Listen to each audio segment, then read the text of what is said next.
Bismillahirrahmanirrahim. Assalamualaikum warahmatullahi wabarakatuh. Alhamdulillahi rabbil alamin. Wassalatu wassalamu ala ashrafil anbiya'i wal mursalin. Nabiyyina Muhammadin wa ala alihi wa sahbihi ajma'in. Wa man tabi'ahum bi ihsanin ila yaumiddin. Allahumma allimna ma yanfa'una wa anfa'na bima 'allamtana wa zidna ilma. Allahumma inna nas'aluka ilman nafi'an wa rizqan tayyiban wa amalan mutaqabbala. Allahumma faqihna fid din wa 'allimna at-ta'wil. Wa ba'du. Para pemirsa, kaum muslimin dan muslimat, para pendengar di mana saja antum berada, semoga Allah tabaraka wa ta'ala senantiasa merahmati kita semua, memberikan kemudahan, taufik dan i'anah dalam menjalani hidup ini dalam rangka berubudiyah kepada Allah tabaraka wa ta'ala.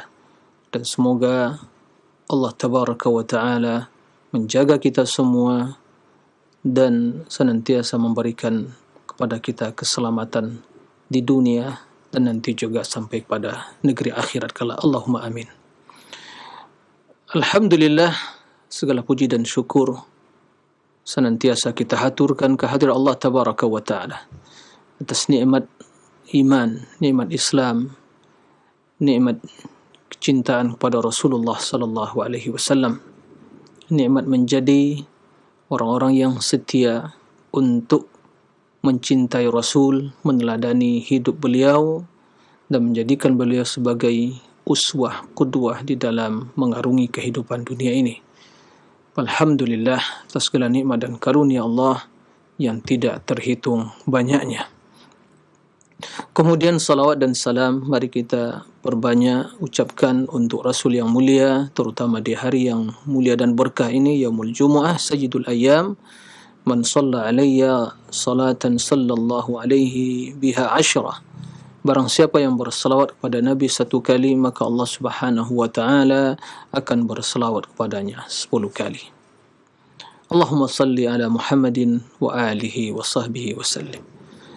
Ikhwatal iman, para pemirsa rahimakumullah, kembali kita melanjutkan pembahasan tentang akidah ahli sunnati wal jamaah, akidah golongan yang selamat, firqatun najiyah, di dalam memahami asma Allah wa sifatihi al-ula, dalam memahami asma Allah al-husna wa sifatihi al-ula. Ikhwatal iman, para pemirsa, para pendengar rahimakumullah, sebagaimana yang telah kita maklumi dan juga telah kita jelaskan sebelumnya, bahawa landasan ahli sunnati wal jamaah di dalam mengimani, meyakini nama-nama Allah dan sifat-sifatnya tiada lain kecuali adalah Al-Quran dan Sunnah.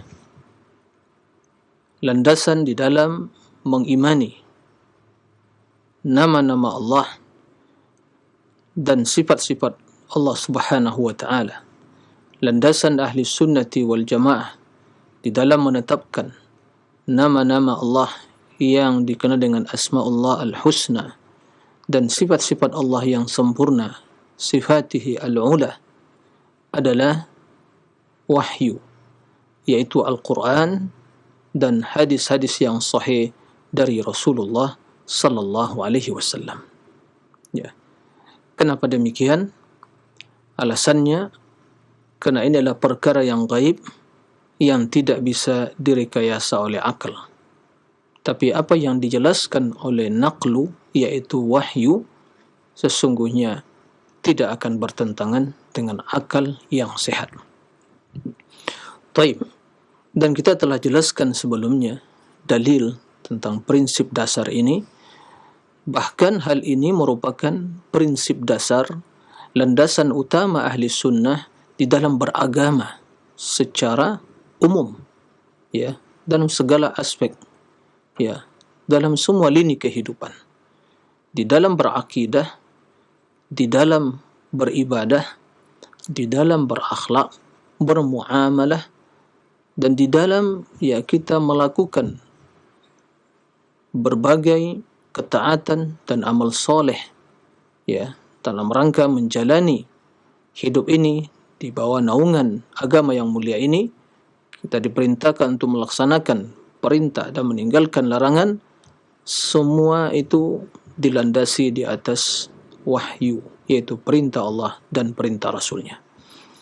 Baik, ini harus kita pahami dengan benar dan kita yakini, kemudian kita praktekkan dalam kehidupan kita, ya, keseharian kita. Baik. Dan secara khusus, secara spesial, dalam pembahasan perkara-perkara ghaib,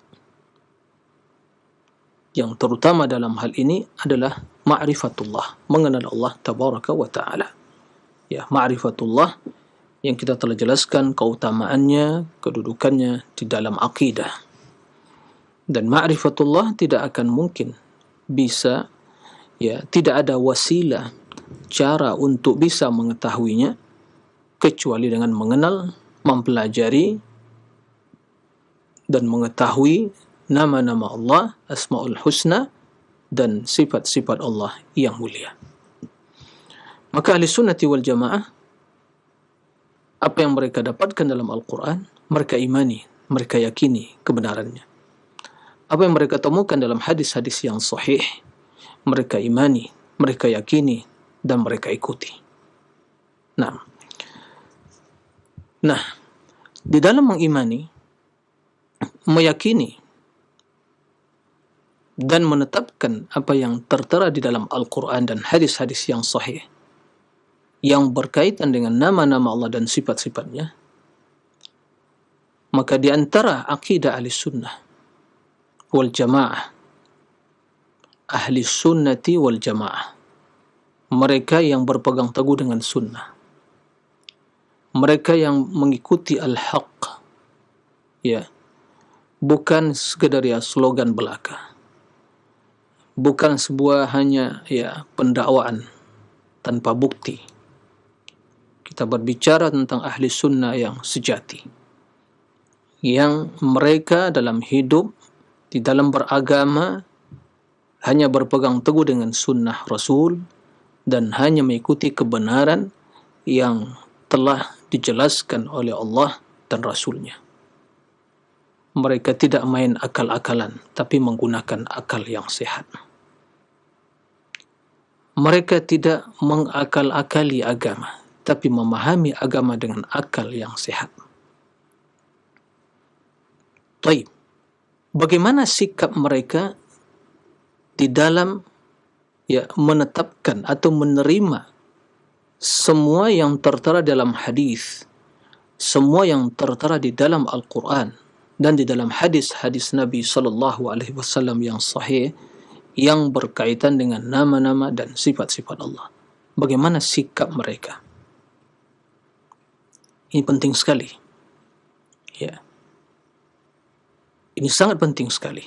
Sikap kita terhadap wahyu, sikap kita terhadap Al-Quran dan hadis. Bila kita mendapatkan di dalam Al-Quran dalil yang menjelaskan tentang sifat-sifat Allah, dalam hadis yang sahih, ya, tentang sifat-sifat Allah, sikap ahli sunnati wal jamaah bagaimana? Sikap seorang mukmin yang mengimani Allah sebagai Rabbnya, yang mengimani Nabi sebagai Rasulullah, dan meyakini Islam sebagai panduan hidupnya. Sikap mereka bagaimana? Apakah mereka menimbang, merekayasa, ya,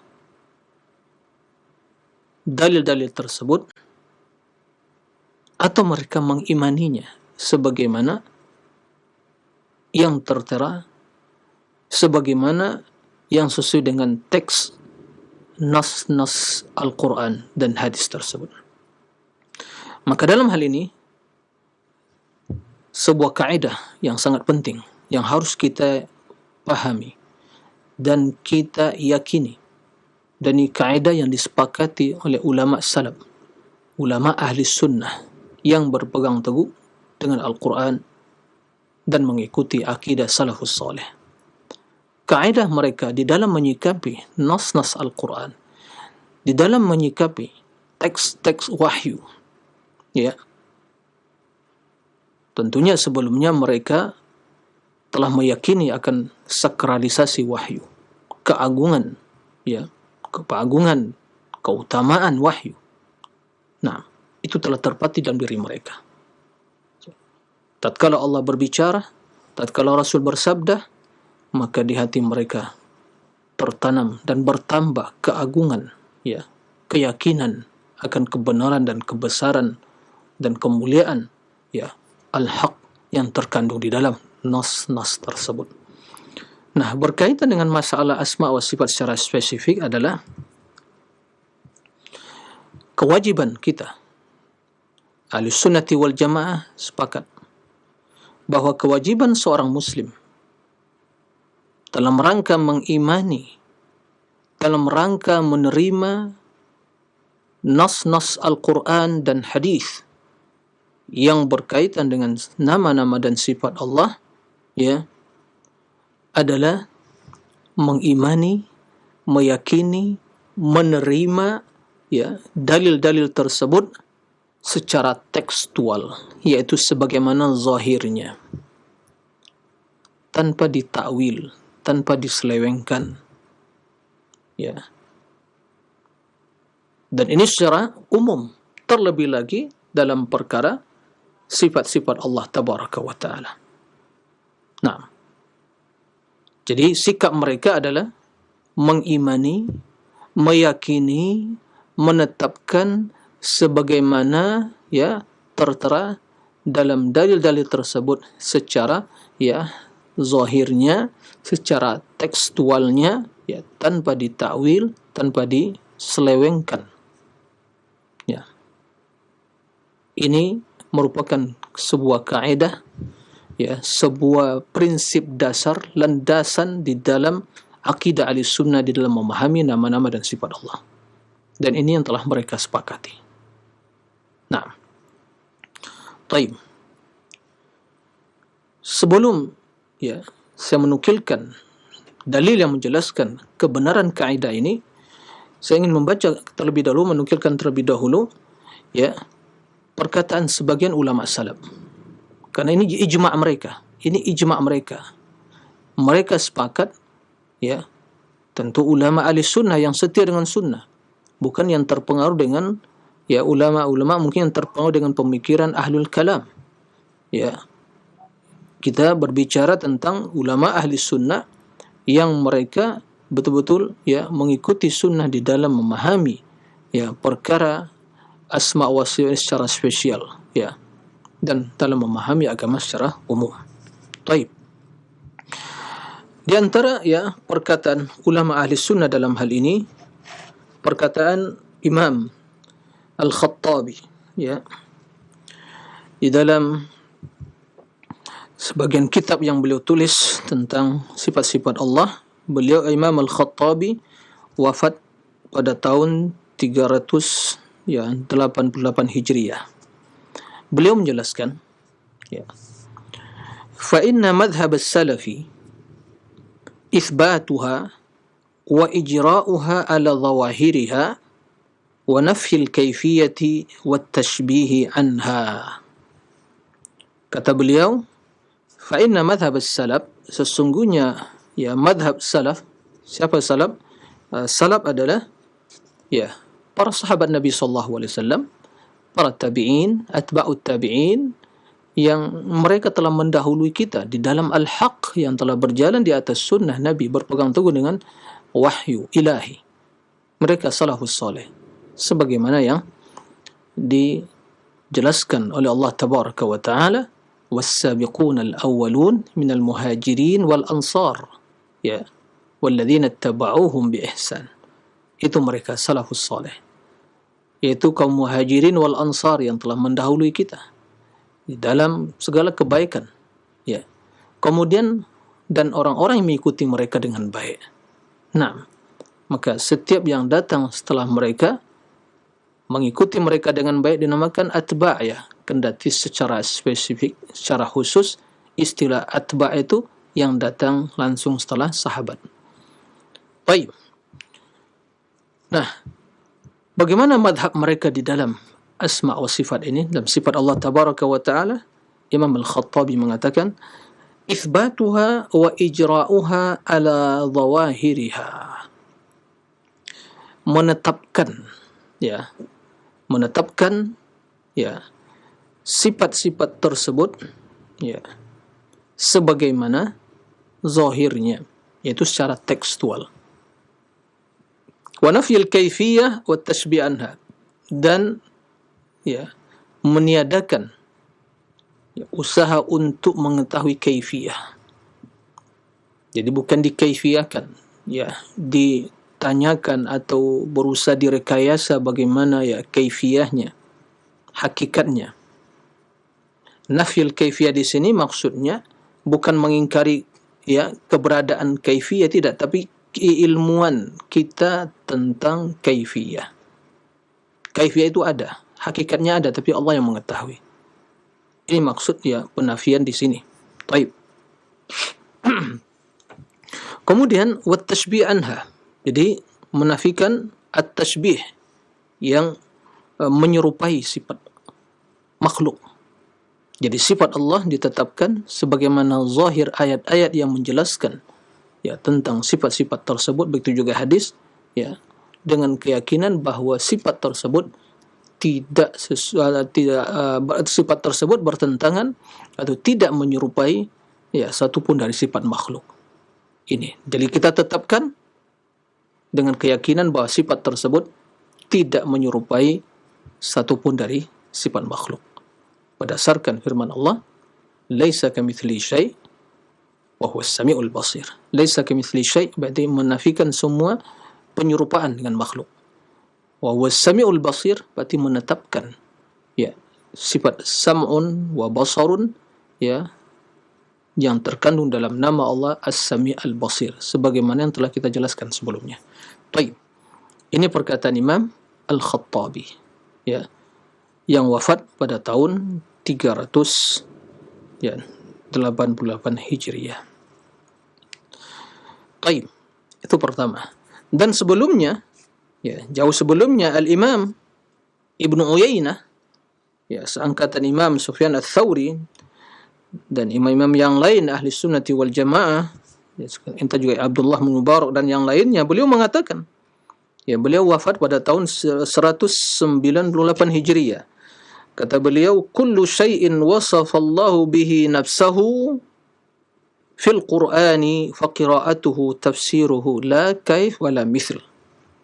Artinya, semua sifat yang Allah tetapkan bagi dirinya di dalam Al-Quran, semua sifat. Kullu syai'in wasafallahu bihi nafsahu fil Qur'an fa qira'atuhu tafsiruhu la kaif wala mithl.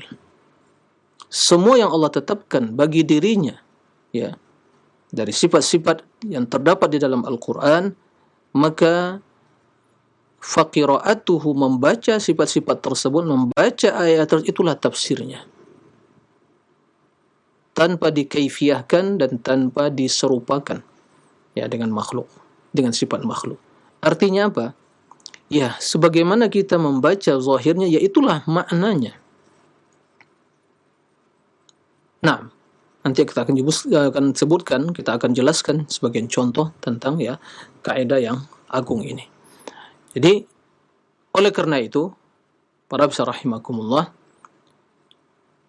tidak didapatkan dari kalangan salafus soleh tadi, madhabus salaf tadi, sahabat, tabi'in, atba'ut tabi'in, tatkala mereka membaca ayat-ayat sifat tadi, tatkala mereka membaca ayat sifat-sifat tersebut, terdapat pentakwilan, penyelewengan makna. Tapi mereka begitu membaca dan mengimani sebagaimana zahirnya, dengan keyakinan bahwa sifat tersebut sifat yang sempurna sesuai dengan kebesaran dan keagungan Allah serta kemuliaan Allah, yang tentunya tidak akan sama dengan sifat makhluk. Bagaimana mungkin akan disamakan, akan terjadi persamaan atau penyerupaan antara Sang Pencipta Al-Khaliq yang maha sempurna dengan makhluk yang memiliki serba kekurangan. Ya, mustahil. Maka kata Imam Ibnu Uyainah, begitu membacanya itulah maknanya. Contoh, tatkala kita mendapatkan ya firman Allah contoh tentang istawa 'alal arsy, ya Ar-Rahman 'ala arsy istawa, dalam 7 ayat Al-Quran, dan redaksinya sama, istawa dengan disertai dengan huruf ala. Istawa ala, ini semua ya orang Arab sepakat, ya ahli bahasa sepakat, istawa ala itu maknanya ulu, irtifa, tinggi. Nah, istawa ala bermakna al-ulu wal irtifa. Begitu yang dipahami oleh ahli bahasa yang mereka ya mengetahui tentang ya, bahasa Arab. Baik, maka istawa ala ya zahirnya seperti itu. Tatkala kita membaca istawa 'alal arsy ar-Rahman 'arsy istawa, ya bacaan kita itu adalah mengandung ya penetapan terhadap makna istiwa sebagaimana zahirnya sesuai dengan teks ayat tersebut, ya dengan keyakinan kita adalah bahwa sifat istiwa tersebut, Allah istawa 'alal arsy, ya tentunya sesuai dengan kebesaran dan keagungannya, tidak menyerupai sifat makhluk atau manusia atau seorang raja yang istawa ala arsyihi, yang duduk di atas singgasananya, tidak sama. Karena yang ayat yang menjelaskan tentang istiwa itu dinisbatkan kepada Allah. Sementara dalam ungkapan manusia istawa al-malik alal arsyihi, yaitu seorang raja duduk di atas singgasananya, dinisbatkan kepada raja. Ya, raja adalah seorang makhluk dan Allah al-Khaliq pencipta. Tidak akan sama antara sang pencipta dengan al-makhluk yang diciptakan. Nah, itu maksud perkataan Imam Ibnu Uyainah. La kaif wala mithl. La kaif, tidak ada kaifiyahnya. Maksudnya kaifiyah yang dipahami oleh manusia. Wala mithl, tidak ada yang menyerupai. Jadi di sini kita katakan sungguh ya merupakan tuduhan dusta kepada ahli sunnah tatkala dituduh mereka sebagai musyabbihah atau mujassimah. Ya, arti mereka menetapkan sifat sesuai, kemudian berarti ini menyerupakan Allah dengan sifat makhluk. Ya, ini jelas adalah suatu kebatilan. Karena ahli sunnah wal jamaah sebagaimana madhabus salafus salih, bahwa mereka menetapkan sifat-sifat tersebut sesuai dengan zahirnya secara tekstual, ya secara teksnya seperti itu. Istawa 'alal arsy, itulah teksnya, istawa 'alal arsy, ya ar-Rahman istawa. Begitu juga yadullah fawqa aydihim lima khalaqtu biyadayya, wahai Adam, kenapa kamu tidak mau sujud kepada wahai iblis, kenapa kamu tidak mau sujud kepada Adam yang aku ciptakan dengan kedua tanganku. Itu zahirnya.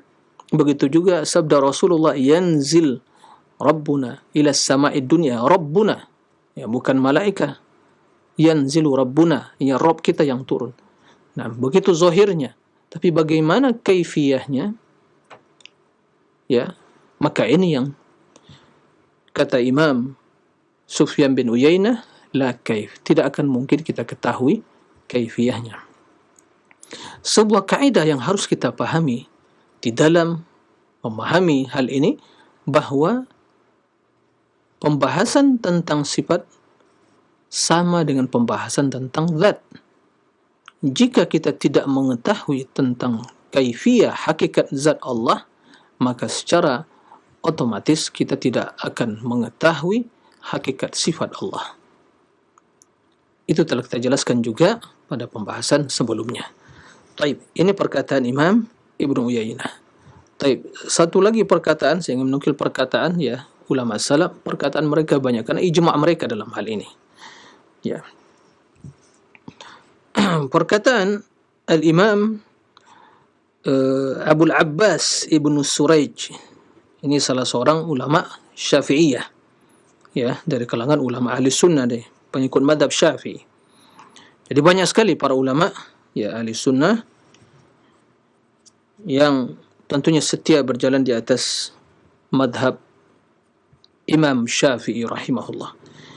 Perkataan beliau ya tentang ayat-ayat sifat, wa nufassiru alladhi fassarahu an-nabi sallallahu alaihi wasallam wa ashabuhu wat-tabi'una wal a'immatu al-mardiyyuna min as-salaf al-ma'rufin bid-din wal amanah. Naam. Wa nujmi'u ala ma ajma'u alaihi wa numsiku amma naam amsaku anhu wa nusallimu al-khabar li zahirihi wal ayah li zahiri tanziliha. Nah, kata Imam Abul Abbas Ibnu Suraij ya, di zaman beliau adalah merupakan ya rujukan ya kaum muslimin yang mungkin mengikuti madhab Syafi'i ya. Jadi merupakan ulama besar di zaman beliau, rujukan ya para rujukan kaum muslimin di dalam membahas masalah fikih dan yang lainnya. Beliau mengatakan, dan kita menafsirkan ya maksudnya ayat-ayat sifat sebagaimana yang ditafsirkan Rasul sallallahu alaihi wasallam. Lihat, sebagaimana ditafsirkan Rasul sallallahu alaihi wasallam dan yang ditafsirkan oleh para sahabat dan tabi'in dan para imam-imam yang telah ya direstui dari kalangan salaf yang dikenal dengan ya agama dan amanah mereka. Dan kita yaitu ahli sunnah nujmi ala ma ajmu alaih, kita juga sepakat terhadap apa yang mereka telah sepakati, dan kita menahan diri dari apa yang juga mereka telah menahan diri dari mengkaji dan membahasnya.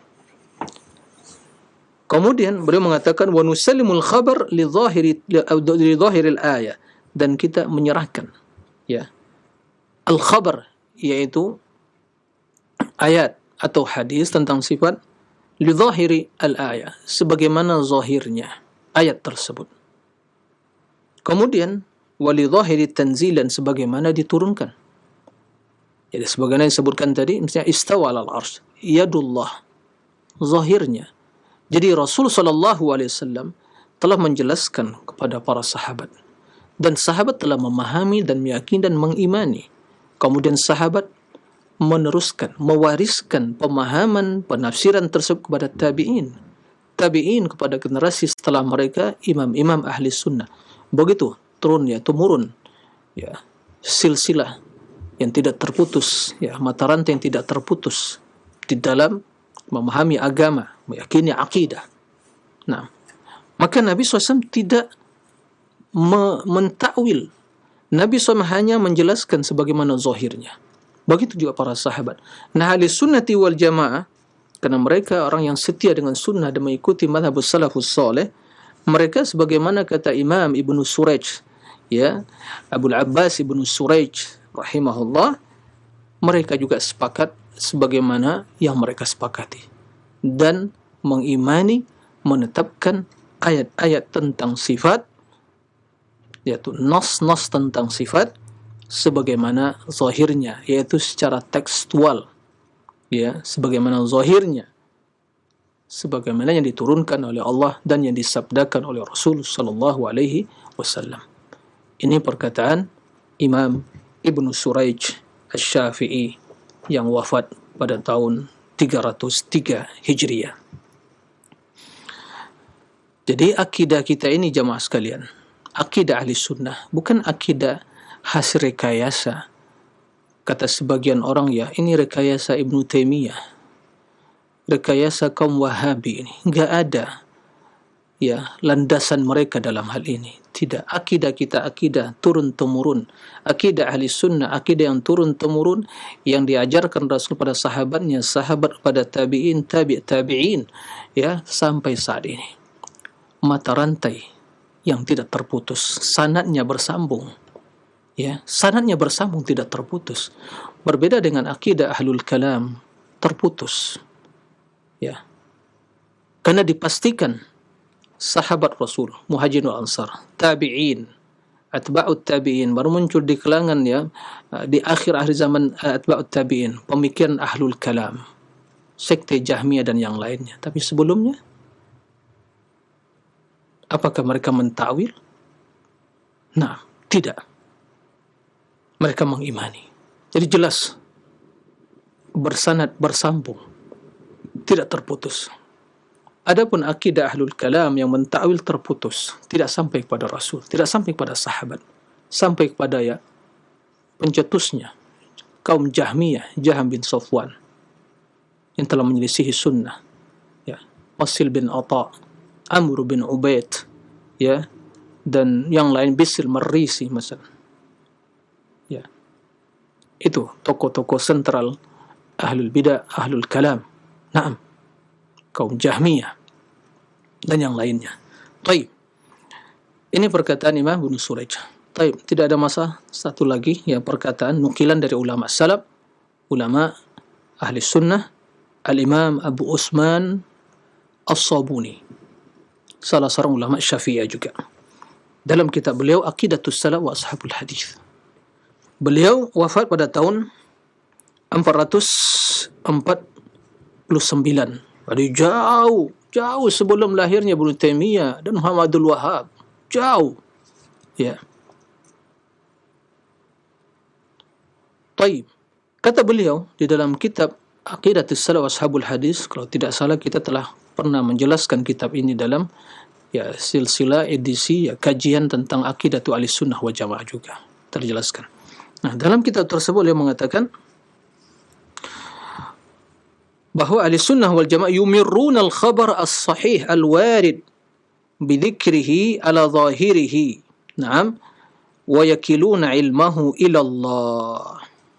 Jadi mereka menetapkan khabar, yaitu hadis, itu ayat dan hadis yang menjelaskan tentang sifat-sifat tersebut ala zahirihi, sebagaimana zahirnya, tidak diselewengkan, tidak ditakwil, kemudian dan menyerahkan ilmunya. Ilmu ini apa maksudnya? Apakah makna dari sifat tersebut atau ilmu tentang kaifiyah? Perlu diketahui, sebagian dari ahlul kalam menggunakan perkataan ini untuk melegitimasi akidah mereka. Artinya mereka serahkan maknanya kepada Allah. Tidak diketahui. Kenapa? Kata mereka, Imam Sabuni yang mereka mengaku seorang salaf dan itu pengikut sebagai panutan mereka dalam hal ini, kata mereka, mereka mengikuti Imam Sabuni, sementara Imam Sabuni menyerahkan maknanya kepada Allah. Apakah itu maksud perkataan Imam Sabuni? Artinya tatkala ditanya istawa 'alal arsy, apa maknanya? Ya Allahu a'lam. Apakah itu maksudnya? Tidak, bukan itu maksud perkataan Imam Sabuni. Perkataan Imam Sabuni, karena Imam Sabuni ulama hadis, ulama ahli sunnah, ulama salafus saleh, yang mengikuti, yang setia berjalan di atas mazhab salafus saleh. Maksud perkataan beliau bahwa ilmu yang di sini ilmu kaifiyah, kaifiyatis sifat, hakikat sifat. Ini yang kita serahkan kepada Allah. Karena kita tidak mengetahuinya. Kenapa demikian? Karena dalam kitab yang sama, di dalam kitab Aqidatus Salaf Sahabat itu terdapat perkataan beliau yang menetapkan sifat-sifat Allah secara keseluruhan, sesuai dengan zahirnya. Jadi perkataan beliau dipahami dengan mengkolaborasikan, menggabungkan semua perkataannya, tidak diambil sepotong-sepotong dari perkataannya. Itu maksud dari perkataan Imam As-Sabuni rahimahullah. Itu berapa nukilan dari ulama salaf tentang kaidah, satu akidah, landasan utama ahli sunnah di dalam memahami asma wa sifat Allah, bahwa mereka mengimani, menetapkan, meyakini sebagaimana zahirnya, yaitu secara tekstual, tidak diselewengkan, tidak ditakwil, sebagaimana perilaku ahlul kalam. Taib, ikhwatal iman, para rahimakumullah. Setelah kita mengetahui kaidah tersebut dan nukilan dari sebagian ulama salaf yang menjelaskan hal itu,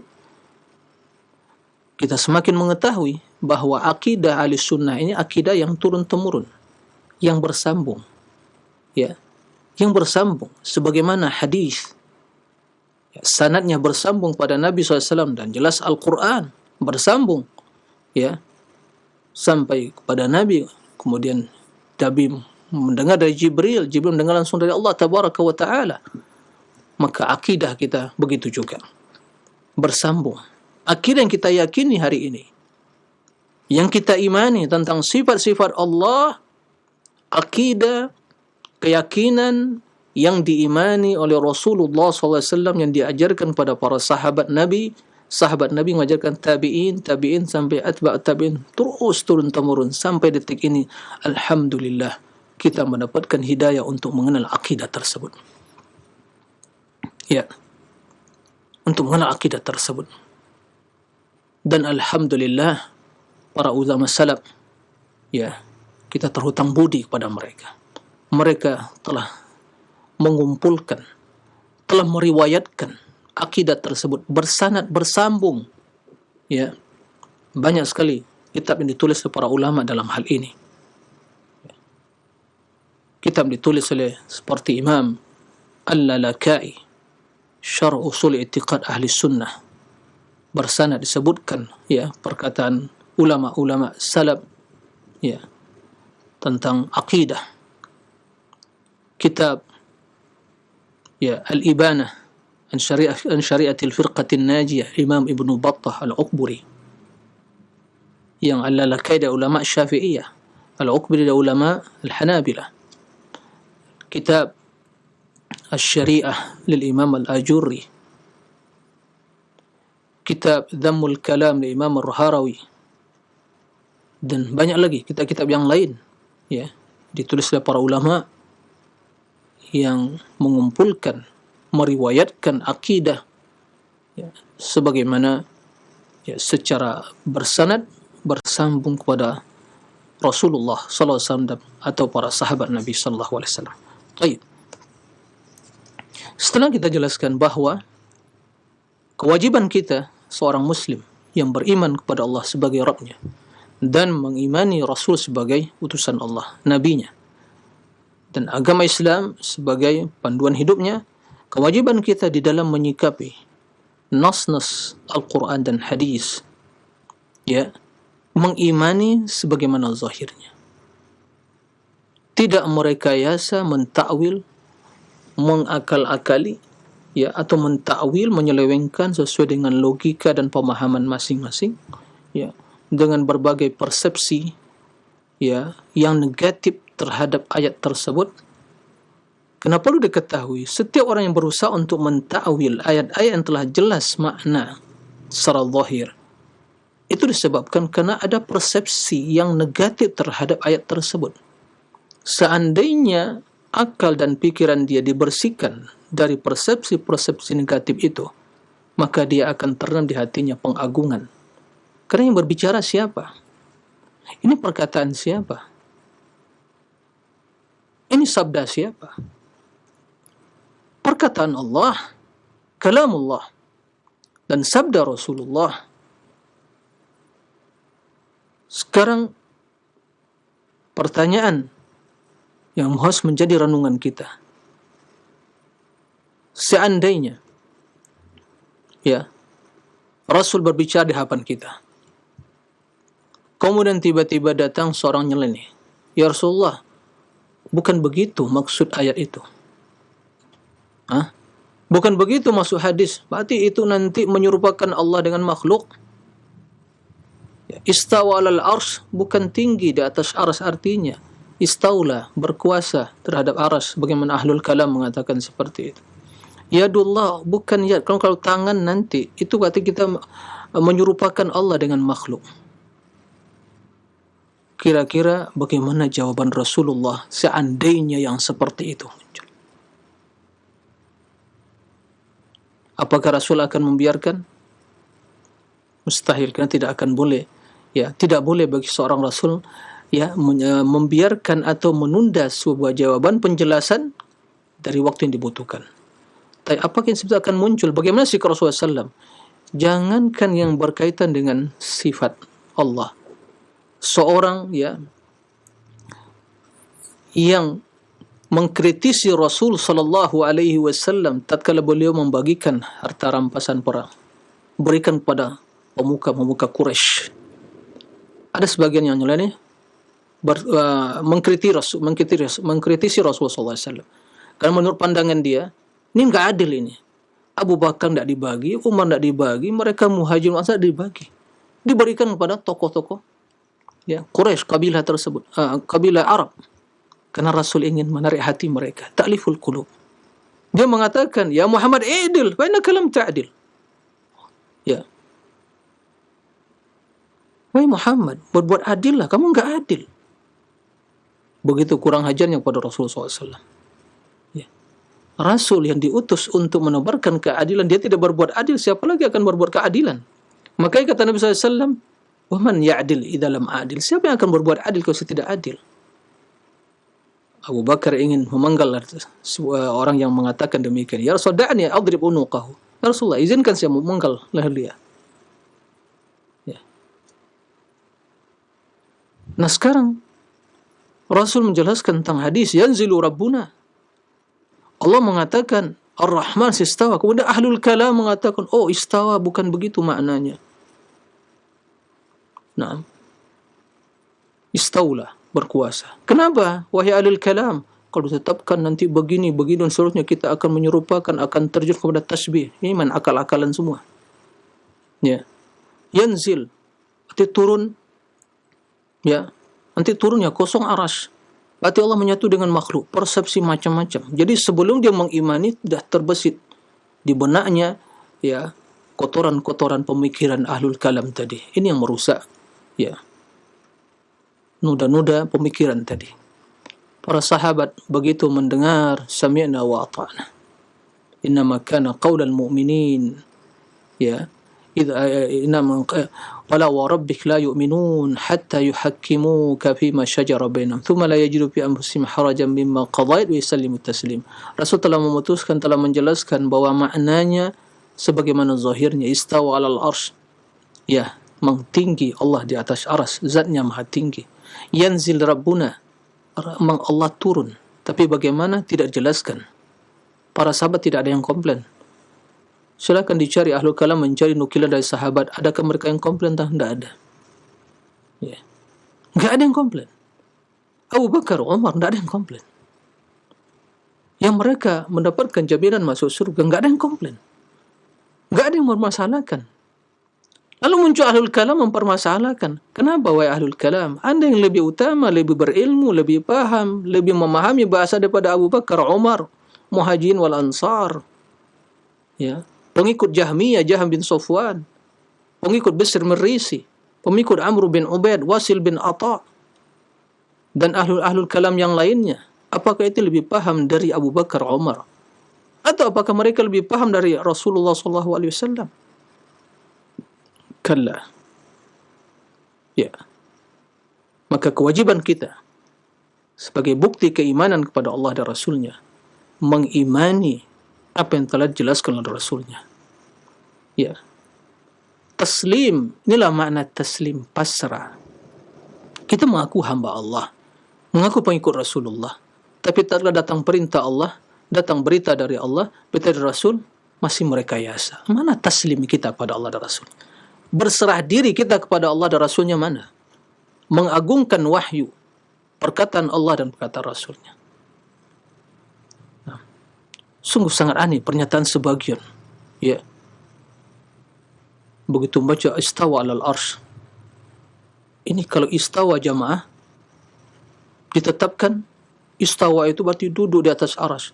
Berarti kalau yang duduk itu berarti biasanya arsy lebih besar.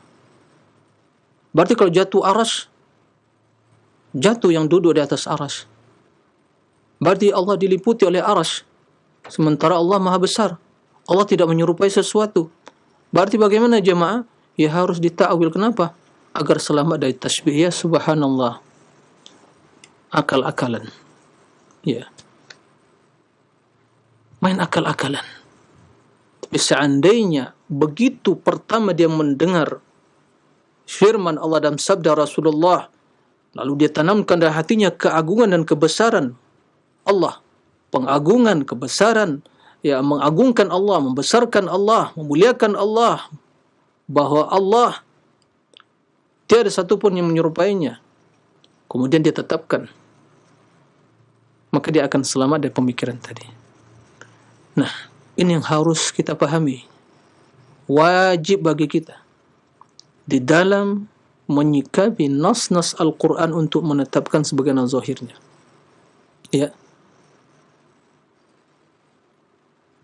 Kemudian, yang perlu dipahami juga,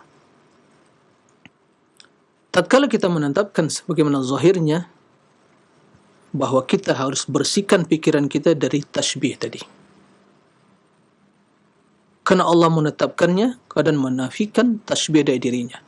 Laisa kamitslihi syai' wa huwas samiul basir.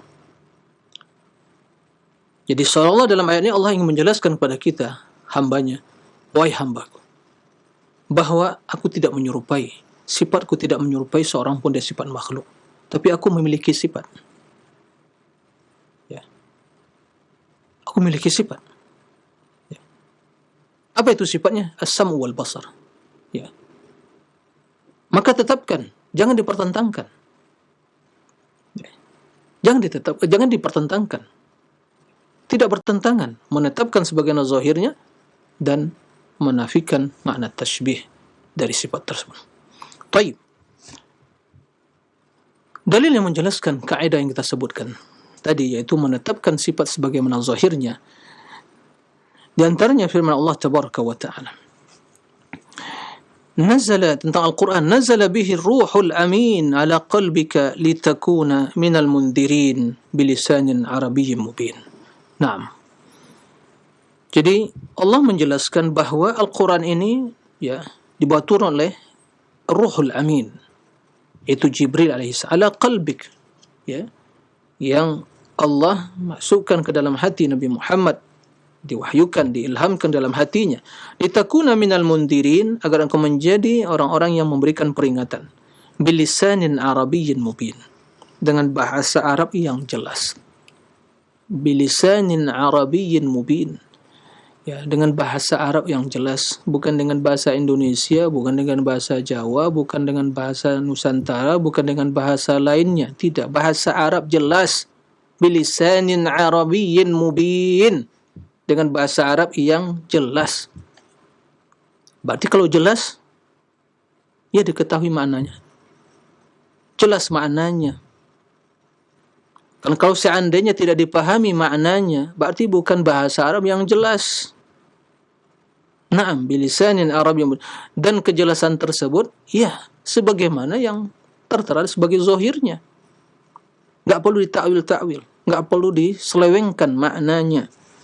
Wa qala subhanahu, inna anzalnahu Qur'anan Arabiyyan la'allakum ta'qilun. Sesungguhnya kami turunkan Al-Quran itu dengan bahasa Arab, ya, agar kalian mengetahuinya, memahaminya. Nah, jadi orang berakal memahami. Seandainya, ya, zahir ayat tersebut tidak dipahami, lalu bagaimana seorang akan bisa mengetahui maknanya? Maka tatkala Al-Quran disebutkan di sini bahwa, ya, diturunkan dengan bahasa Arab agar kita mengetahui, menjelaskan kepada kita bahwa bila kita membaca Al-Quran, maka zahir dari Al-Quran itulah maknanya, ya, itulah pemahamannya, terutama dalam masalah sifat-sifat Allah, maka tidak boleh diselewengkan, tidak boleh ditakwil. Naam. Tayyib. Inna ja'alnahu, inna ja'alnahu Qur'anan Arabiyyan la'allakum ta'qilun. Kami jadikan Al-Quran dengan bahasa Arab. Ya. Turunkan dengan bahasa Arab agar kalian memahami. Nah, hal ini menunjukkan kepada kita bahwa wajib memahami Al-Quran sebagaimana zahirnya yang diturunkan dengan bahasa Arab yang jelas. Nah, kecuali, dalam kondisi kecuali ada, ya, redaksi atau indikator yang menjelaskan bahwa maknanya tersebut ya itu tidak dipahami secara zahirnya. Dan tentunya hal ini para ulama menjelaskan. Ya, para ulama menjelaskan karena ada siyaqul kalam. Ya, siyaqul kalam yaitu redaksi kalam yang menjelaskan maknanya. Baik. Ini pembahasan yang insyaallah juga akan kita bahas secara khusus. Jadi kita harus memahami Al-Quran dengan melihat, menggabungkan antara awal ayat dengan akhir dan juga pertengahan ayat. Jangan diambil sepotong-sepotong. Ya, seperti sebagian memahami wa huwa ma'akum aina ma kuntum. Ini di antara dalil mereka, wa ma'akum aina ma kuntum. Dia bersama kalian di mana saja. Berarti kalau Allah ditetapkan tinggi di atas arsy, kemudian dia bersama kalian di mana saja, bertentangan dong. Berarti Allah bersama makhluk. Dia memahami kebersamaan itu menyatu dengan mereka di bumi ini. Ya. Padahal awal ayat, akhir ayat menjelaskan bagaimana keluasan ilmu Allah. Jadi di mana saja kita, ilmu Allah menyertai kita, nggak pernah. Ya, kita luput dari ilmu Allah. Silakan dibaca itu dalam surat ya, Al-Hasyr. Ya, bagaimana Allah menjelaskan. Jadi seperti itu. Nah, permasalahan tatkala mengambil sepotong-sepotong ayat-ayat Al-Quran, kemudian ditafsirkan sesuai dengan selera mereka. Taib juga mengatakan, ya, mentakwilkan ayat, kata mereka, ya, laisa kamitsli syai'. Diambil ayat ini saja. Tidak ada yang menyerupai Allah. Lalu menurut mereka, kalau istawa ditetapkan sebagaimana zahirnya, dan zahirnya mengandung tasbih, kata mereka. Ini persepsinya seperti itu. Ini zahirnya tasbih, menyerupai. Jadi kalau ditetapkan sebagaimana zahirnya, akan menyerupai makhluk. Sementara Allah mengatakan, laisa kamitsli syai'. Tidak ada yang menyerupai Allah. Berarti bagaimana konsekuensi? Bahasa ditakwil agar selamat dari penyerupaan tadi. Tapi dia tidak membaca ayat yang setelahnya. Laisa kamitsli syai', menafikan tasbih, tidak menyerupai, tidak ada satupun yang menyerupai Allah. Allah tidak menyerupai satupun dari makhluknya. Nah, tidak ada makhluk yang menyerupai Allah dan tidak satupun dari sifat Allah yang menyerupai makhluk. Dari kedua sisi tadi. Tapi Allah menyebutkan wa huwas samiul basir, dan Allah itu maha mendengar dan maha melihat. Berarti Allah menetapkan sifat Sami'al basir. Taib. Ini harus diimani. Karena juga Allah menetapkan bagi hambanya Sami'an basir. Wa ja'alnahu Sami'an basira. Nah, Allah ciptakan manusia Sami'an basira. Apakah kena gara-gara ya sama dari istilah? Kenakan sama, Sami' juga kita ingkari. Kenapa? Nanti menyerupai pendengaran makhluk, penglihatan makhluk. Apakah karena sama istawa Malik alal arsy, juga raja duduk di atas singgasananya? Ya, redaksinya sama. Lalu kita memahami hakikatnya sama? Ya tidak. Makna istawa alal arsy itu sesuai dengan kebesaran Allah karena istiwa tersebut dinisbatkan kepada Allah. Sementara istawa syakhs atau malik ala arsy ala kursi ala arsy itu penisbatan istiwa ya kepada raja tersebut. Jadi tidak sama. Nah, ini harus kita pahami. Kemudian ternyata menyelewengkan ayat-ayat Al-Qur'an, termasuk dalam hal ini sifat-sifat itu ternyata perilaku ya orang-orang Yahudi yang suka menyelewengkan ayat-ayat Allah. Ya. Mereka mentahrim menyelewengkan ya Taurat juga Injil. Ini perilaku orang-orang Yahudi. Ya. Begitu yang Allah sebutkan dalam Al-Qur'an. Allah mencela mereka. Dan kita dilarang mengikuti cara-cara mereka. Kita memohon kepada Allah di setiap salat ya agar mendapatkan hidayah, selamat dari jalan orang yang sesat dan orang yang dimurkai. Yang dimurkai siapa? Yahudi dan para pengikutnya. Yang sesat An-Nasara dan para pengikutnya. Ya, ihdinas siratal mustaqim. Siratal ladzina an'amta 'alaihim ghairil maghdubi 'alaihim waladdallin. Ya Allah, tunjukin kepada jalan yang lurus, jalan orang-orang yang kuberi nikmat ya Allah. Para nabi, para anbiya, sholihin, siddiqin, syuhada was sholihin, ya. Kemudian bukan jalan orang-orang yang menyimpang, jalan orang dimurkai. Siapa mereka? Yahudi. Ya. Bukan jalan orang yang sesat. Kaum Nasara dan para pengikutnya beramal tanpa ilmu. Yahudi punya ilmu tapi nggak diamalkan. Nah, kerja mereka apa? Perilaku mereka yaitu mentakwil-takwil ayat-ayat Allah. Taurat ditakwilkan, diselewengkan. Nah, apa kata Allah Subhanahu wa taala tentang orang Yahudi ini? Afatatma'una ay yu'minu lakum. Ya, wahai kaum muslimin, apakah kalian masih berharap mereka itu beriman pada kalian? Dia itu beriman ya dengan apa yang diturunkan kepada nabi kalian. Wa qad kana fariqum minhum yasma'una kalam Allah. Sementara sebagian dari mereka Yahudi itu telah mendengar perkataan Allah. Ya. Thumma yuharrifunahu min ba'di ma aqalu wa hum ya'lamun. Kemudian mereka selewengkan. Ya. Ditakwilkan menurut akalnya, diselewengkan.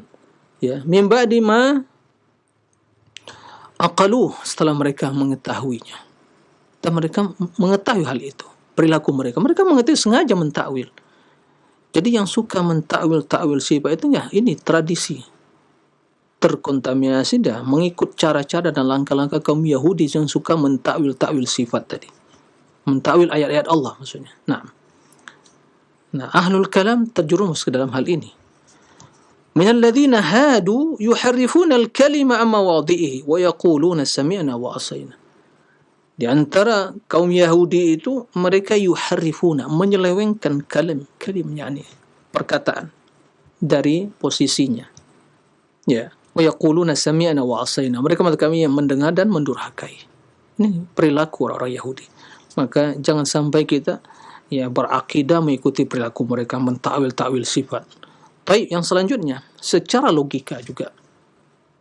Kaidah yang kita sampaikan itulah kaidah yang benar. Logika yang sah. Jadi kita juga menggunakan akal. Tapi untuk memahami nas. Bukan mengakal-akali nas. Dengan akal kita yang telah rusak. Nah, logika yang sehat. Logika yang masih benar. Memang belum terkontaminasi oleh pemikiran ahlul kalam dan teori-teori filsafat ya dalam beragama ini. Bahwa akal memahami yang berbicara tentu dia yang lebih mengetahui dan lebih paham terhadap maksud perkataannya.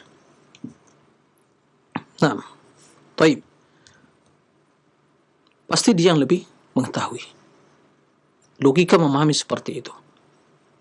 Kalau ada orang yang berbicara, kemudian yang mendengar lebih paham dari maksud dia, ini perlu diragukan. Ya, berarti Anda saja berbicara, nggak perlu yang lain. Ya, akal mengatakan yang berbicara sahibul kalam, dia lebih paham terhadap perkataannya. Nah, bukan orang lain. Terlebih lagi kalau yang berbicara itu bicara dengan bahasa yang jelas, fasih, tidak mengandung multi penafsiran, jelas. Nggak ada kesamaran dalam perkataannya, jelas.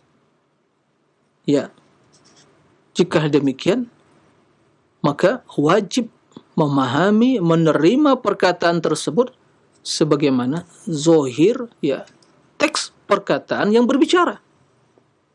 Nah, begitu tinjauan akalnya seperti itu. Jika tidak, pasti nanti akan apa? Muncul multi penafsiran, interpretasi yang bermacam-macam. Ya. Nah, jikalau ini kita kembalikan kepada topik pembahasan kita. Sekarang yang berbicara tentang sifat-sifat Allah. Dalam Al-Quran sifat Allah, kalamullah. Sekarang siapa yang menjelaskan dalam hadis-hadis yang tentang sifat Allah? Rasul, sabda Rasul SAW. Lalu siapa yang lebih tahu maknanya? Kemudian bahasa yang digunakan oleh Allah dan Rasulnya bahasa apa? Bahasa Arab yang jelas. Baik, timbul pertanyaan, siapa yang lebih tahu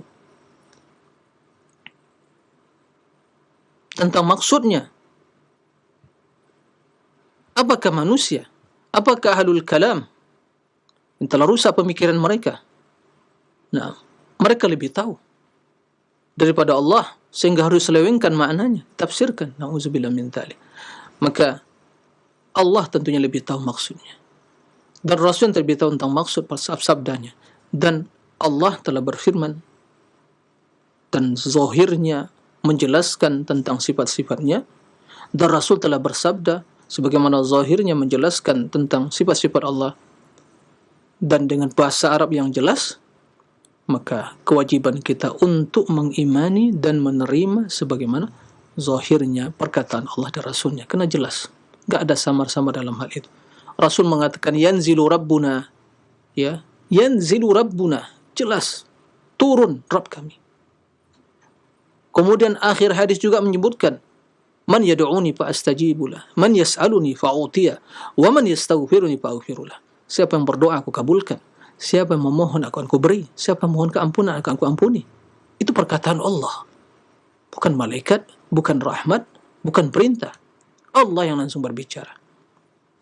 Jelas, zahirnya jelas sekali, maka enggak perlu tawil-tawil.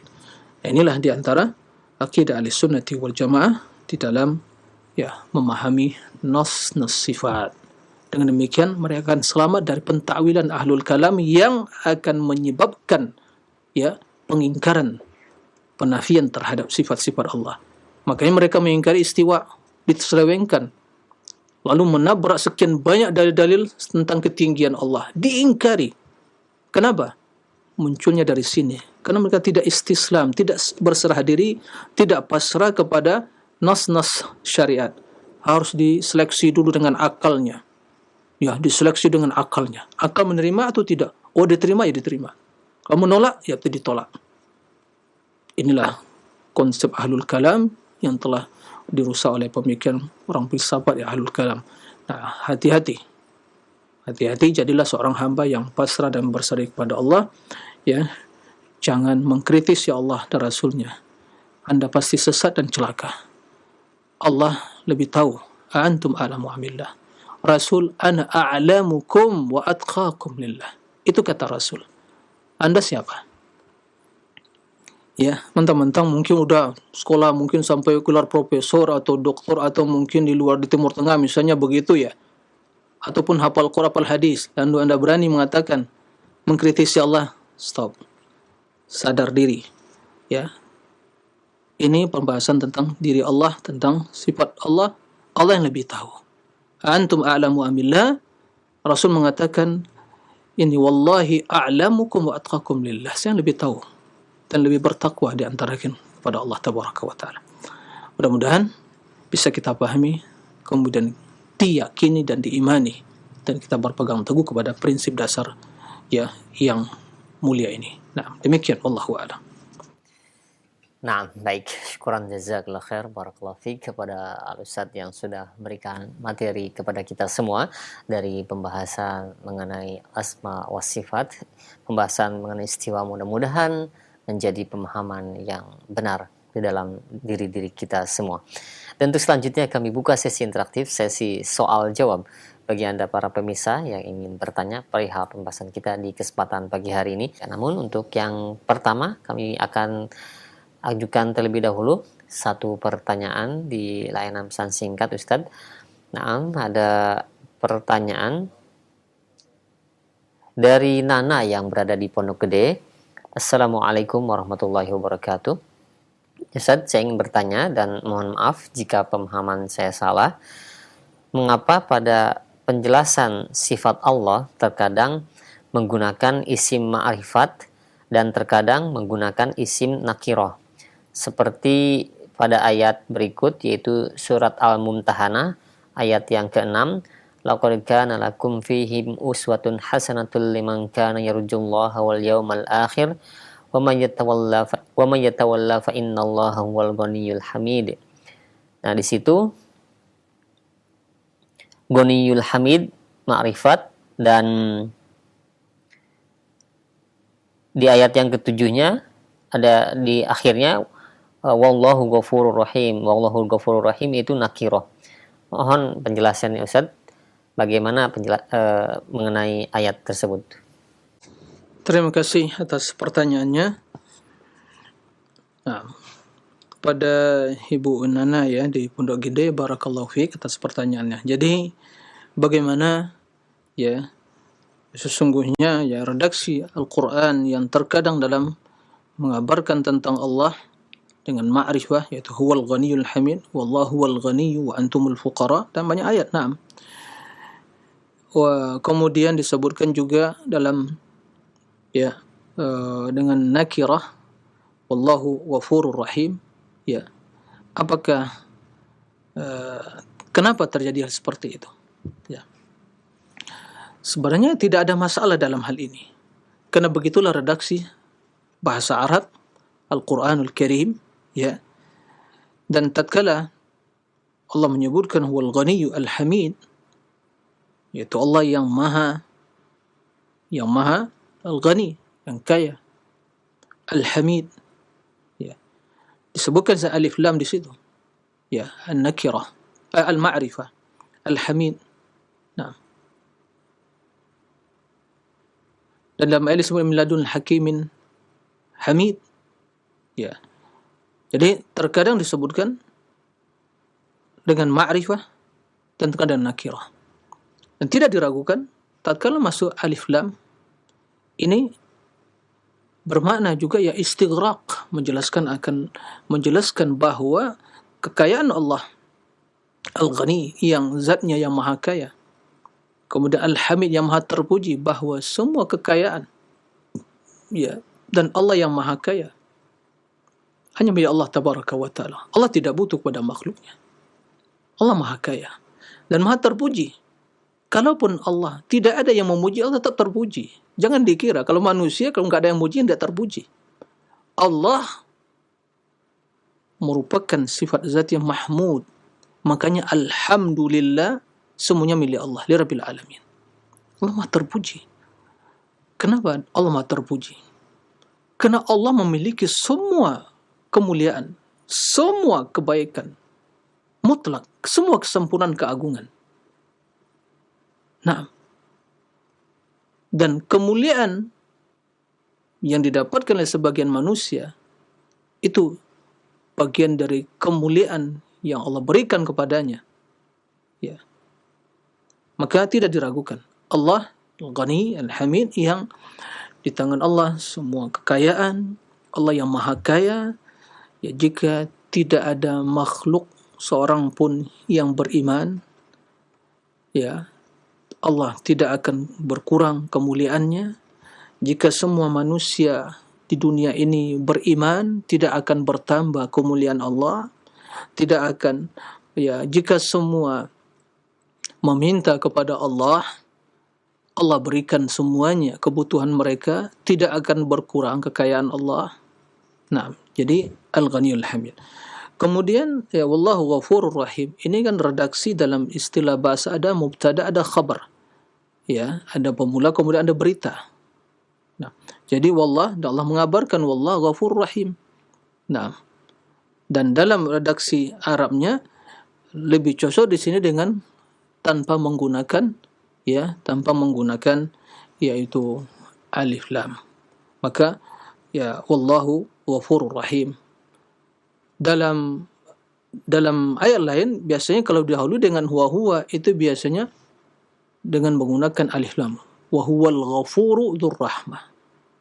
Tapi tatkala hanya menyebutkan langsung nama Allah, wallah ghafurur rahim, wallah ghafurur rahim, itu kalau diperhatikan, wallahu alam, ya, juga saya perhatikan bahwa tatkala itu ada huwa itu langsung pakai alif lam, wa huwal ghaniyyu, huwal ghani, wallahul ghaniyul hamid. Tapi juga tidak mutlak seperti itu. Terkadang juga menggunakan alif lam, wallahul ghaniyyu. Tapi di sini wallahu ghafurur rahim. Jadi insyaallah tidak ada masalah, semua menjelaskan kepada keagungan, kebesaran, kesempurnaan Allah tabaraka wa taala. Dan begitulah redaksi bahasa Arab, ada mubtada'nya, ada khabarnya. Ada perkataan sebagai pemula, ya, suatu permasalahan kalam, kemudian ada berita yang mengabarkan tentang hal itu. Nah, demikian wallahu a'lam. Nah, baik, syukran jazakallahu khair atas jawaban Ustaz. Demikian untuk anak yang berada di Pondok Gede. Dan selanjutnya yang kedua masih di layanan pesan singkat. Ada pertanyaan dari Muhyiddin yang berada di Lampung. Ya Ustaz, saya pernah membaca buku, di situ ada seorang sahabat yaitu Ibnu Abbas radhiyallahu anhu menafsirkan hadis bahwa kursi itu tempat meletakkan kaki Allah. Apakah hadis tersebut sahih, Ustadz? Mohon penjelasannya. Nah, terima kasih atas pertanyaannya Pak Muhyiddin di Lampung, barakallahu fiik. Nah, ya, kita mendapatkan di dalam Al-Qur'anul Karim bagaimana ya dalam ayat kursi. Bahkan ayat kursi karena di sana disebutkan tentang ya wasi'a kursiyyuhus samawati wal ard. Ya, kursi wasi'a kursiyyu. Kursi dinisbatkan kepada Allah. Allah ciptakan kursi. Allah ciptakan arsy, makhluk yang paling besar. Naam, kemudian ada kursi. Dan kursi itu meliputi langit dan bumi. Wasi'a kursiyyus samawati wal ard. Naam, taib. Secara dalil memang tidak terdapat penafsiran langsung dari Nabi tentang masalah kursi. Tapi Rasulnya menyebutkan bagaimana ya kebesaran kursi tersebut, keagungan, bahwa perbandingan antara kursi dengan langit dan bumi bagaikan ya sekeping uang logam yang dilemparkan ke padang sahara yang luas. Nah, kahalaqatin mulqah fi falat. Jadi tidak ada perbandingan sama sekali. Nah, perbandingan kursi dengan arsy begitu juga. Nah, lalu Ibnu Abbas, ini sahih. Al-kursi mawdi'ul qadamain. Wal arsyu la yaqdiruhu qadra illa Allah. Begitu kata Ibnu Abbas. Sahih. Ini sanadnya sahih Ibnu Abbas radhiyallahu anhu. Bahwa al-kursi mawdi'ul qadamain. Ya, kursi itu tempat ya kedua kaki siapa? Allah. Nah, wa al-arsyu la yaqdiru qadra illa Allah. Dan aras tidak bisa seorang pun yang bisa ya menjelaskan tentang keagungan kebesarannya. Taib. Dan kita meyakini mustahil sahabat mengatakan dengan hanya sekedar ya pendapatnya. Karena perkara akidah.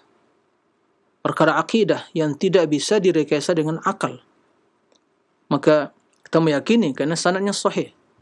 Ini yang sahih ya dari Ibnu Abbas tentang masalah kursi. Karena tidak demikian, ya kembali kepada akidah ahli sunnah. Kita meyakini, Allah memiliki qadaman, dua kaki, sesuai dengan kebesaran keagungannya. Dalam hadis, ya di akhirat kelak, bagaimana ya begitu telah dimasukkan penghuni surga ke dalam surga dan masukkan penghuni neraka, ya ternyata masih ada ya kelapangan tempat. Nah, neraka. Karena Allah berjanji la amla'anna jahannama minal jinnati wan nasi ajma'in. Akan aku penuhi ya jahannam itu dari manusia dan jin. Ternyata begitu telah masukkan penghuni neraka semuanya, ya masih ada peluang di sana, belum penuh. Maka jahannam mengatakan hal min mazid. Apakah masih ada tambahan? Hal min mazid. Ya. Apakah ada tambahan? Fawadha al-jabbaru qadamah fayanzawi ba'duha ba'dah. Maka Allah meletakkan ya kakinya ke dalam jahannam tersebut, kemudian bertautlah ya jahannam tersebut. Kemudian jahannam mengatakan qatin. Cukup ya Allah. Itu kita imani. Tapi jangan dibayangkan. Ya. Jangan dibayangkan. Karena kalau kita tidak bisa membayangkan makhluk saja, kursi dengan langit dan bumi, perbandingan yang bisa dibayangkan. Kalau kita tidak bisa membayangkan tentang malaikat yang memikul arsy yang jarak antara daun telinga dengan pundaknya, dengan bahunya, perjalanan 700 tahun, gimana kita membayangkan? Malaikat yang memiliki sayap 3, kalau 2 mungkin bisa kita bayangkan, kanan kiri, tapi 3 gimana? Sayap yang ketiga di mana? 4 di mana? Lalu 600 sayap gimana? Yang menutupi ufuk langit. Bisa dibayangkan? Itu makhluk. Maka hal yang ya tidak bisa diterima dengan akal, tatkala dia membayangkan, berbicara tentang Allah, bayangkan. Inilah yang harus kita singkirkan dalam benak pikiran kita tatkala berbicara, membahas tentang ayat sifat. Kita harus bersihkan diri kita dari persepsi negatif dan kita tanamkan dalam diri kita keagungan kebesaran Allah. Nah, dalam hal ini sahih. kita imani seperti itu, ini riwayatnya sahih. Nah, sebagaimana zahirnya dan tidak perlu ditakwil-takwil ya tentang masalah yang demikian itu. Wallahu a'lam. Nah, baik, syukran jazakallahu khair atas jawaban Ustaz. Demikian untuk yang bertanya, dan selanjutnya kami beralih di layanan telepon. Silakan kami berikan kesempatan untuk Anda yang ingin bertanya langsung. Assalamualaikum warahmatullahi wabarakatuh. Waalaikumsalam warahmatullahi wabarakatuh. Dengan siapa, di mana Ibu? Dengan Ummu Abdullah di Depok. Nah, silakan Ummu Abdullah. Afwan Ustadz, Ana mau tanya bagaimana hukumnya kalau kita merutinkan berdoa pada saat sujud dengan meminta Allahumma inni as'alukal jannatal firdausil a'la bi ghairi hisab wal azab.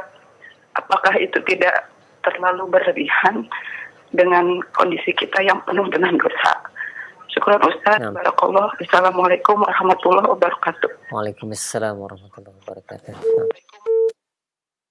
Terima kasih kepada Ummu Abdullah ya di Depok, barakallahu fiik atas pertanyaannya. Yang perlu juga ya dijawab dan direnungi, siapa yang tidak berdosa? Coba, siapa yang tidak berdosa? Rasul mengatakan kullu bani Adam khata'. Khata' di sini redaksinya itu memberikan makna yang banyak. Arti yang sering.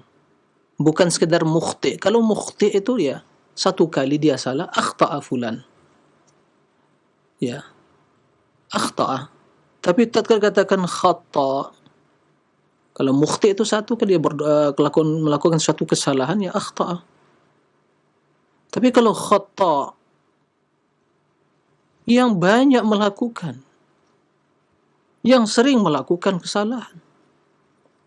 Kendati demikian, Rasul sallallahu alaihi wasallam memerintahkan kita, "Idza sa'altumullah fas'alullaha al-firdaus fa innahu a'lal jannah." Apabila kalian memohon kepada, jangan tanggung-tanggung. Minta sebanyak-banyaknya. Paling agung Al-Firdaus, surga Firdaus, fa innahu a'lal jannah. Tapi juga di waktu yang sama, permohonan tersebut harus diiringi dengan sikap kita, amalan kita. Kita benahi keimanan kita dan amal soleh kita. Kita waspada dari hal-hal yang menjerumuskan dalam murka Allah. Karena Allah mengatakan, innal ladzina amanu wa amilus solihat kanat lahum jannatul firdausi nuzula khalidina fiha la yabghuna anha hiwala. Orang yang beriman dan beramal soleh, tempatnya di mana? Surga Firdaus, kekal di dalamnya, dan mereka tidak ingin berpindah. Taib. Kemudian tadi disebutkan bidun hisab wala adab. Tidak ada masalah seorang memohon surga, masuk surga tanpa dihisab dan diazab. Karena Rasul mengatakan bahwa akan ada dari umatnya man yadkhul jannah bighairi hisab sab'una alfan yadkhuluna al-jannata bighairi hisab wala adab. 70,000 ya, 70,000 dari umatnya akan masuk surga tanpa dihisab dan diazab. Kita memohon, tidak ada masalah, tidak berlebihan ya. Karena itu ya kita memohon apa yang janjikan oleh Allah ya, oleh Rasulnya. Kita memohon ya untuk mendapatkan hal itu. Jadi insya Allah tidak ada masalah, tidak berlebihan dalam hal ini, karena sesuai dengan panduan Rasulullah dan juga ya apa yang disebutkan tentang sifat orang-orang yang masuk surga tanpa hisab. Kemudian usaha tadi apa ya, harus ikhlaskan, tawakal kepada Allah. Intinya tauhid yang tulus, tauhid yang tulus, tauhid yang betul-betul tulus, yang bersih dari berbagai kesyirikan besar dan kecilnya. Hati yang hanya bergantung dan terpaut kepada Allah. Tawakkal ala rabbihim yatawakkalun. Nah, ini yang harus dipahami. Nah, demikian wallahu a'lam. Baik, syukran jazakallahu khair. Demikian untuk Ibu yang berada di Depok. Dan selanjutnya masih kami berikan kesempatan untuk Anda yang ingin bertanya kembali. Silakan di layanan telepon. Halo, assalamualaikum. Waalaikumsalam warahmatullahi wabarakatuh. Dengan siapa, di mana? Dengan hamba Allah dari Palembang. Silakan. Ya, ini saya ini mau tanya masalah orang lagi bulanan ini Pak Ustadz, boleh kan? Iya, satu saja dan dipersingkat coba Ibu pertanyaannya.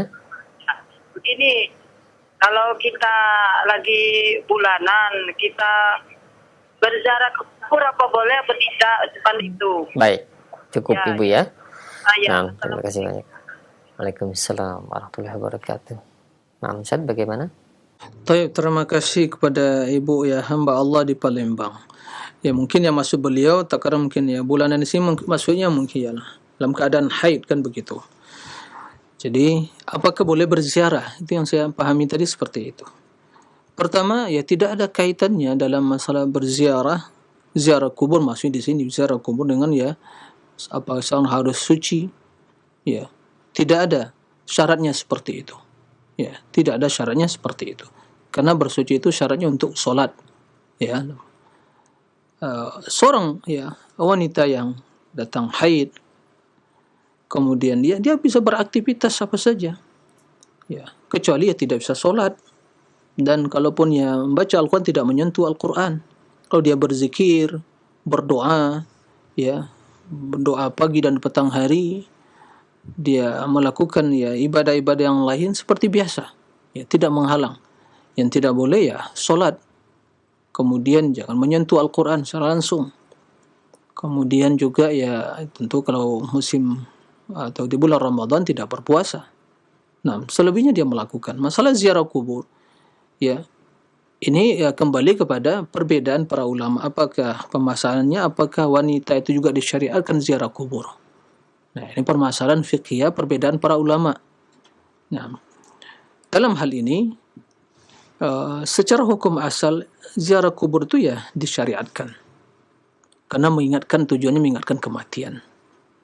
Mengingatkan kepada kematian. Ya, dahulu Nabi melarang untuk ziarah kubur. Kemudian setelah itu diizinkan. Kata Nabi, فَإِنَّهَا تُذَكِّرُكُمُ الْآخِرَةِ.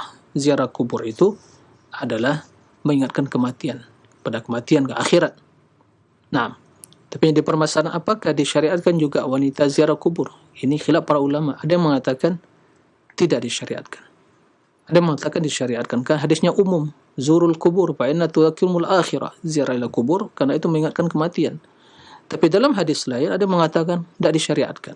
Karena terdapat ancaman bagi mereka yang ziarah kubur. La'anallahu zawaratil kubur والمتخذات على القبور المساء وعليها المساء السرج. Allah melaknat para wanita yang menziarahi kubur. Nah, dan juga yang memasang di atas kubur tersebut ya suruj, itu lampu. Nah, atau penerangan seperti itu. Nah, khilaf para ulama apakah hadis ini yang ancaman itu mendapatkan laknat bagi wanita penziarah kubur itu berarti itu haram, karena kalau dia ziarah akan mendapatkan laknat tersebut, atau ini ya hadis tersebut dikhususkan oleh hadis yang tadi menjelaskan bahwa ziarah kubur itu diperbolehkan. Khilaf para ulama, tapi dalam hal ini kalau saya lebih cenderung menerima pendapat bahwa lebih utama tidak menziarahi. Kenapa demikian? Karena kalau tujuan ziarah kubur mengingatkan kematian juga dengan mendengar ya kematian dan kita ingat pada akhirat juga akan ya membuat seorang itu untuk berlomba-lomba dan mempersiapkan diri untuk menghadapi kematian. Juga dia akan ingat. Dan sarananya banyak untuk ingat kematian, bisa dengan baca Al-Quran, ya. Taib. Kemudian seandainya dia menziarahi kubur, ya, dan tidak menziarahi kubur, itu pun kalau hanya yang ditinggalkan hal yang mustahab, yang mubah saja, atau yang sunnah, maksudnya yang sunnah. Dan jika dia menziarahi, dia akan mendapatkan ancaman untuk bisa mendapatkan laknat. Maka dalam hal ini, mana yang lebih utama? Apakah dia meninggalkan sesuatu yang kalau ditinggalkan tidak berdosa, atau dia melakukan sesuatu yang akan menyebabkan dia itu terjerumus ke dalam ancaman tadi? Maka secara tinjauan yang syar'inya, tentunya seseorang meninggalkan sesuatu yang akan menyebabkan dia terjerumus kepada suatu laknat lebih utama daripada melakukan suatu hal yang hanya sekadar mungkin sunnah, ditinggal pun tidak ada masalah, ya. Kalaupun dia kerjakan, dia mendapatkan pahala. Maka dalam hal ini, ya lebih baik mungkin ibu berdoa saja, banyak berdoa, ya untuk keluarga yang telah meninggal. Mudah-mudahan mereka dirahmati Allah Tabaraka wa Ta'ala. Nah, demikian, wallahu a'lam. Syukran jazil atas jawaban Ustaz. Demikian untuk ibu yang bertanya yang berada di Palembang. Dan selanjutnya satu pertanyaan terakhir kami ajukan di layanan pesan singkat Ustaz. Dan ada pertanyaan.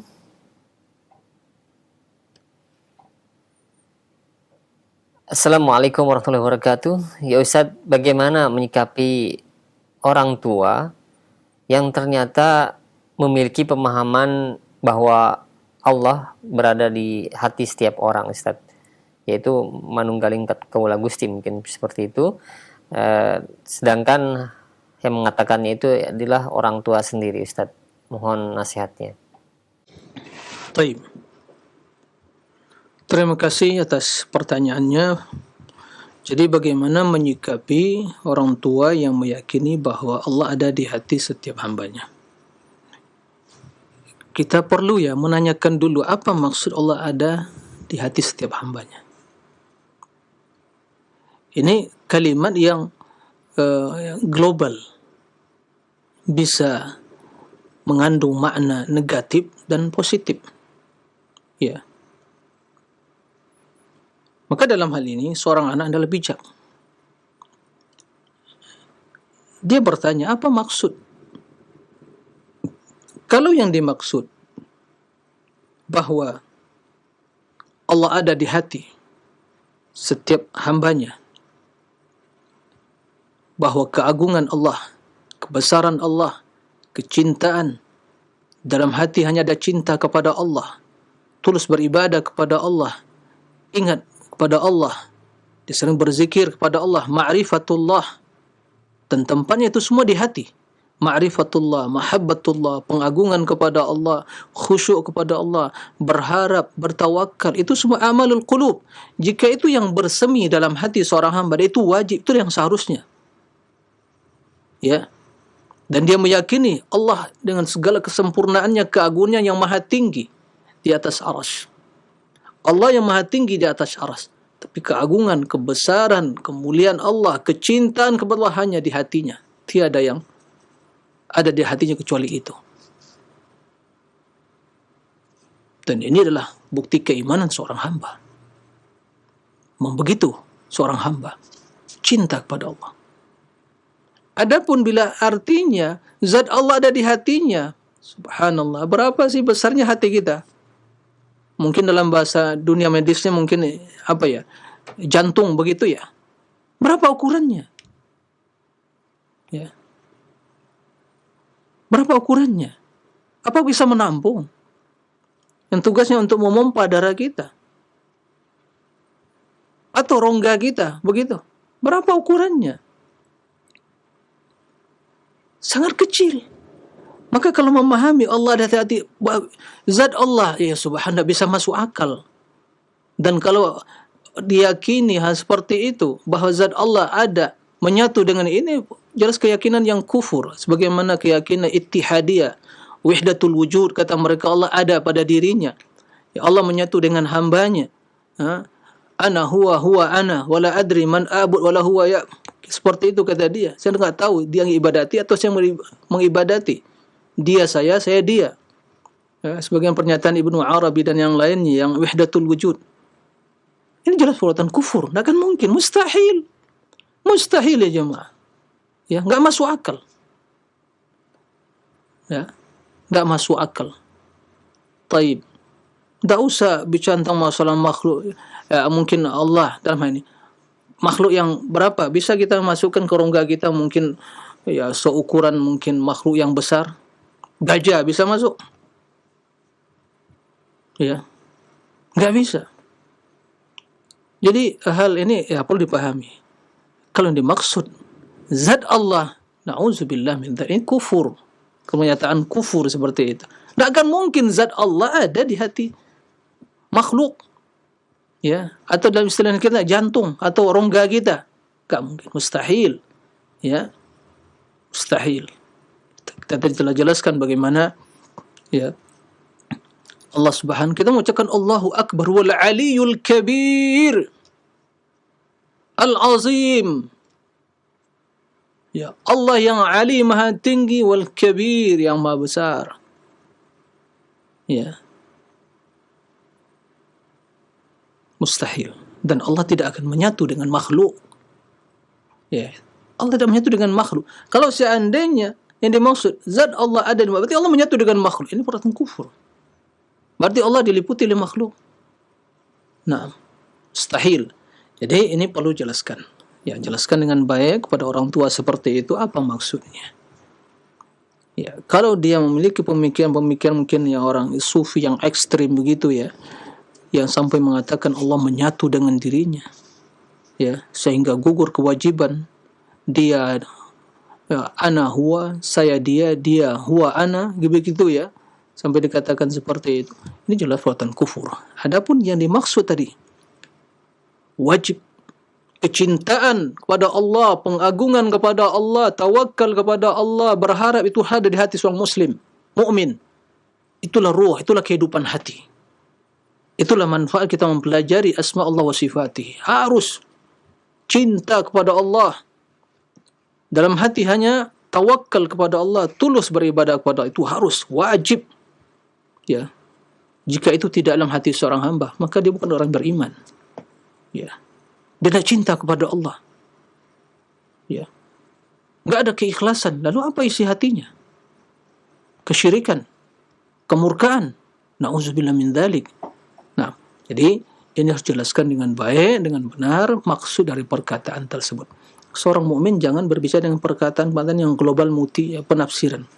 Ya, yang jelas. Nah, demikian mudah-mudahan bisa dipahami dan bermanfaat bagi kita semua. Semoga Allah Subhanahu wa taala memberikan pemahaman yang benar kepada kita dalam memahami agama ini, dan juga memberikan kekuatan kepada kita untuk terus mengamalkan dan istiqomah di atas ajaran Rasulullah sallallahu alaihi wasallam sampai kita meninggal. Nah, demikian. Wallahu a'lam wa sallallahu wa sallam nabiyina Muhammadin wa alihi wa sahbihi wa sallim. Alhamdulillahirabbil alamin. Subhanakallahumma bihamdik asyhadu an la ilaha illa anta astaghfiruka wa atubu ilaik. Assalamualaikum warahmatullahi wabarakatuh.